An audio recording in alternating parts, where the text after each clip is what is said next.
வணக்கம். இந்த வீடியோவில் எதை பற்றி பார்க்க போறோம்னா, 8வது ஊதியக்குழு பே பேண்ட் 1 ஊழியர்களின் ஊதியம் எவ்வளவு அதிகரிக்கும், குறைந்தபட்ச சம்பளம் இவ்வளவா என்பது குறித்த புதிய அப்டேட்டை பற்றி தான் பார்க்க போகிறோம். அது என்னென்னு தெரிஞ்சுக்கிறதுக்கு முன்னாடி நீங்கள் இன்னும் நம்ம சேனலை சப்ஸ்கிரைப் பண்ணலைன்னா சப்ஸ்கிரைப் பண்ணி பக்கத்தில் இருக்கிற பெல் சிம்பிளையும் மறக்காமல் ப்ரெஸ் பண்ணி வச்சுருங்க. அப்போ தான் நான் போகிற முக்கியமான தகவல் உங்களை வந்து சேரும். இப்போ வாங்க வீடியோக்குள்ளே போகலாம். 8வது ஊதியக்குழுவிற்கான அறிவிப்பு வெளியிடப்பட்டு 5 மாதங்களுக்கும் மேலாகிவிட்டது. மத்திய அரசு ஊழியர்களும் ஓய்வூதியதாரர்களும் இப்போது அதன் அமலாக்கத்திற்காக ஆவலுடன் காத்திருக்கிறார்கள்.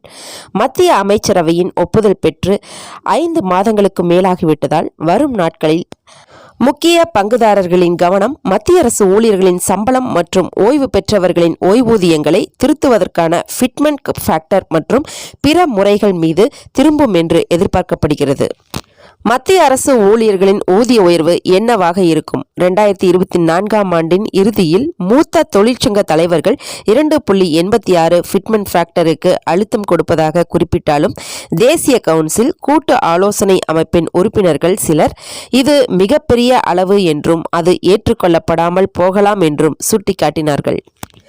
8வது ஊதியக்குழு குறைந்தபட்சம் 7வது ஊதியக்குழுவில் நிர்ணயிக்கப்பட்ட 2.57 ஃபிட்மென்ட் ஃபேக்டரை மீண்டும் நிர்ணயிக்க வேண்டும் என்றும் NCJCM உறுப்பினர் ஊடக சந்திப்புகளில் தெரிவித்திருந்தார். இது ஒரு எதிர்பார்ப்பு என்றும் அதை ஒரு சாத்தியக்கூறாக எடுத்துக்கொள்ள முடியாது என்றும் அவர் தெளிவுபடுத்தினார்.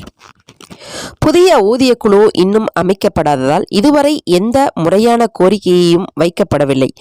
NCJCM-இன் ஊழியர் தரப்பிலிருந்து 2.57 என்ற ஃபிட்மென்ட் ஃபேக்டர் அதிகாரப்பூர்வ கோரிக்கையாக இருக்குமா என்பது குறித்து உறுப்பினர் எந்த கருத்தும் தெரிவிக்கவில்லை. எனினும் 8வது ஊதியக்குழுவின் 1.92 முதல் 2.86க்குள் ஒரு அளவு ஃபிட்மென்ட் ஃபேக்டராக நிர்ணயிக்கப்படலாம் என பொருளாதார நிபுணர்கள் கூறுகிறார்கள். ஃபிட்மென்ட் ஃபேக்டர் குறிப்பாக சம்பளம் மற்றும் ஓய்வூதியங்களை திருத்துவதற்கு பயன்படுத்தப்படும் பெருக்கல் அலகு ஆகும். 2.57ஐ ஃபிட்மென்ட் ஃபேக்டராக கருத்தில் கொண்டு பே பேண்ட் 1இன் கீழ் சம்பளம் எவ்வாறு உயரக்கூடும் என்பதை இந்த பதிவில் பார்க்கலாம். அத்தகைய சூழ்நிலையில் தொடக்க நிலை ஊழியர் அல்லது குறைந்தபட்ச சம்பளம் ரூபாய் 46,000 தாண்டக்கூடும்.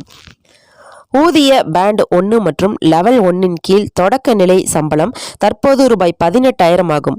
8வது ஊதியக்குழுவில் மீண்டும் 2.57 என்ற ஃபிட்மென்ட் ஃபேக்டர் நிர்ணயிக்கப்பட்டால் அது ரூபாய் 46,260 உயரும். அதே பேண்டில் லெவல் 2இன் கீழ் தொடக்க நிலை சம்பளம் ரூபாய் 19,900 உள்ளது. 2.57 என்ற ஃபிட்மென்ட் ஃபேக்டர் நிர்ணயிக்கப்பட்டால் 2.57 ஊதியம் ரூபாய் 51,143 ஆக உயரலாம். லெவல் 3இன் கீழ் தொடக்க நிலை ஊதியம் தற்போது ரூபாய் 21,700 உள்ளது. இது ரூபாய் 55,769 உயரக்கூடும்.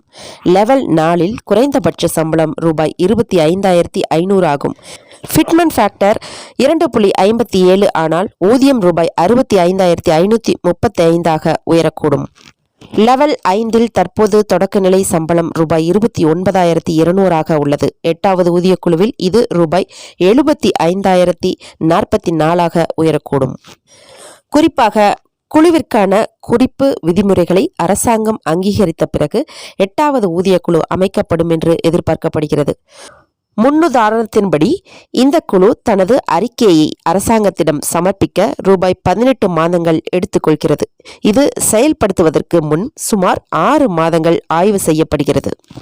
கடைசி ஊதியக்குழுவான 7வது ஊதியக்குழு 2014இல் அமைக்கப்பட்டது. அதன் அறிக்கை ஜனவரி 16 முதல் செயல்படுத்தப்பட்டது. இந்த அமலாக்கம் கருவூலத்தில் ரூபாய் 1.02 லட்சம் கோடி மதிப்பிலான தாக்கத்தை ஏற்படுத்தியது. மேலும் இது போன்ற முக்கிய தகவல்களுக்கு நீங்களும் நம்ம சேனலை சப்ஸ்கிரைப் பண்ணலைன்னா சப்ஸ்கிரைப் பண்ணி பக்கத்தில் இருக்கிற பெல் சிம்பிளையும் மறக்காமல் ப்ரெஸ் பண்ணி வச்சுருங்க. அப்போ தான் நான் போடுற முக்கியமான தகவல் உங்களை வந்து சேரும். நன்றி.